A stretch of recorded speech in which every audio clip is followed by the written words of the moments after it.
ఇక్కడే ఉండేవారు భగవద్ రామానుజాచార్యులు గారికి మేనమ్మ. ఓహో, ఆయన పిలుస్తారు రామానుజాచార్యులు అక్కడ శ్రీరంగం ఉంది, ఇక్కడికి ఒకసారి రా స్వామివారు ఇక్కడే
మిత్రులందరికీ కూడా నమస్కారం. ఈరోజు తిరుమలలో కలియుగ వెంకటేశ్వర స్వామివారి తాలూకా దర్శనం అద్భుతంగా జరిగింది. నాతో పాటు మాజీ పార్లమెంట్ సభ్యులు గల్లా జయదేవ్ గారు, అలాగే మినిస్ట్రీ ఆఫ్ సివిల్ ఏవియేషన్ నుంచి మా సెక్రటరీ, అలాగే airport authority of India chairman, అలాగే మా తాలూకా అఫీషియల్స్ చాలామంది ఈరోజు దర్శనం కోసం రావడం జరిగింది. మరి ముఖ్యంగా దర్శనం ఒక విశేషం అయితే, దర్శనంతో పాటు మొన్ననే రాష్ట్ర ముఖ్యమంత్రి వర్యులు చంద్రబాబు నాయుడు గారి చేతుల మీదుగా లాంచ్ అయినటువంటి ఇంటిగ్రేటెడ్ కమాండ్ కంట్రోల్ సెంటర్ ఏదైతే కొత్తగా ఇక్కడ ఎస్టాబ్లిష్ చేశారో దాన్ని కూడా మేము పర్యవేక్షించడం జరిగింది. మేము కూడా మినిస్ట్రీ ఆఫ్ సివిల్ ఏవియేషన్లో ఒక కమాండ్ సెంటర్ ఏర్పాటు చేయాలని ఎంతో కాలం నుంచి మేము కూడా ఒక ప్రయత్నం చేస్తున్నాం. మాకు కూడా ఈరోజు చాలా ఉపయోగపడే విధంగా బ్రహ్మాండంగా ఈరోజు ఇక్కడ కమాండ్ కంట్రోల్ సెంటర్ చేశారు. దానికి టీటీడీ వారికి హృదయపూర్వకమైనటువంటి అభినందనలు తెలియజేస్తున్నాం. ఎందుకనంటే అలాంటి కమాండ్ కంట్రోల్ సెంటర్ ఏర్పాటు చేయాలనంటే కొన్ని సంవత్సరాలు పడుతుంది. కానీ భక్తులు కలిసి, ఎన్ఆర్ఐస్ కొంతమంది అందరూ కలిసి ఇక్కడ ఉన్నటువంటి పరిస్థితులు గమనించి ఈరోజు ఉండే టెక్నాలజీని, ముఖ్యంగా ఏఐని వాడుకొని భక్తులందరికీ కూడా తక్కువ సమయంలో మంచి ఫెసిలిటీస్తో స్వామివారి దర్శనం చేసుకునే విధంగా, ఇబ్బంది లేకుండా చేసుకునే విధంగా ఈ యొక్క కమాండ్ కంట్రోల్ సెంటర్ ఏర్పాటు చేయడం అనేది చాలా గొప్ప ఎడిషన్ మన తిరుమల తిరుపతి దేవస్థానంకి. మేము కూడా ప్రత్యేకంగా ఈ యొక్క మోడల్ స్టడీ చేస్తాం.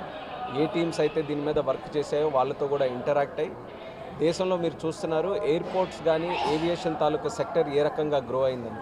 2014 నుంచి ఈ రోజు వరకు చూసుకుంటే 74 నుంచి సుమారు 165 ఎయిర్పోర్ట్లు ఈరోజు దేశంలో ఉన్నాయి. మన ప్రధానమంత్రి నరేంద్ర మోదీ గారి తాలూకా ఆధ్వర్యంలో fastest growing sector in the country ఈరోజు సివిల్ ఏవియేషన్ ఉంది. అలాగే భవిష్యత్తులో మరొక 20 సంవత్సరాలు కూడా ప్రతి సంవత్సరం 10% గ్రోత్ రేట్తో ఈ యొక్క సెక్టర్ ముందుకు నడవబోతుంది. అలాంటి సమయంలో ఆపరేషన్స్ కానీ, ప్యాసింజర్స్ కానీ, లేకపోతే ఎయిర్పోర్ట్ తాలూకా కార్యకలాపాలు కానీ, ఇవన్నీ కూడా ఒక కమాండ్ కంట్రోల్ సెంటర్ నుంచి మనం కూడా ఆపరేట్ చేయగలిగితే ఇంకా మంచి ఫెసిలిటీస్ మన ప్యాసింజర్స్ కూడా ఇచ్చే అవకాశం మాకు కూడా ఉంటుంది. ఈరోజు ఒక గొప్ప లెర్నింగ్ మాకు ఇక్కడ కమాండ్ కంట్రోల్ సెంటర్ది. అలాగే ఈరోజు ప్రత్యేకంగా ఈ యొక్క దర్శనం కూడా చాలా చక్కగా చేసినందుకు మన వెంకయ్య గారికి కూడా ప్రత్యేక ధన్యవాదాలు తెలియజేస్తున్నాం. దగ్గరుండి చాలా చక్కగా ఈ యొక్క దర్శనాన్ని కూడా ఏర్పాటు చేశారు. మాకనే కాదు, మిగిలిన భక్తులతో కూడా అందరితో కూడా ఇంటరాక్ట్ అయితే చాలా ప్రశాంతంగా, చాలా చక్కగా ప్రసాదాలు కానీ, దర్శనం కానీ, ఇక్కడ ఏర్పాట్లు కానీ అన్నిటినీ కూడా ఈరోజు మెచ్చుకుంటున్నారు. దానికి మన ముఖ్యమంత్రి వర్యులకి, అలాగే ఉప ముఖ్యమంత్రి వర్యులకి, కూటమి ప్రభుత్వానికి, రాష్ట్ర ప్రభుత్వానికి ప్రత్యేక ధన్యవాదాలు తెలియజేస్తున్నాను. ఒక పవిత్రతను కాపాడుతూ మన సంస్కృతి, సాంప్రదాయాలు, మన దేవాలయాలు ఇవన్నీ కూడా కాపాడడం, దాన్ని ప్రొటెక్ట్ చేయడం, దాన్ని యథావిధిగా ఆ యొక్క శాంక్టిటీని మెయింటైన్ చేసి ముందుకు నడిపించడం అనేది ప్రధానమైనటువంటి బాధ్యత ప్రతి ప్రభుత్వానికి. దాన్ని మనసా వాచా కర్మేన ఈ యొక్క ప్రభుత్వం పూర్తి శాతం కట్టుబడి ఉండి ఈ యొక్క కార్యక్రమాలు చేస్తున్నందుకు చాలా ఆనందంగా ఉందని కూడా తెలియజేస్తున్నాను.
సో భగవంతుడి దర్శనం చేసుకుంటే అందరికి కూడా ఒక కొత్త ఎనర్జీ ఉంటుంది, ఒక పాజిటివ్ ఎనర్జీ ఉంటుంది.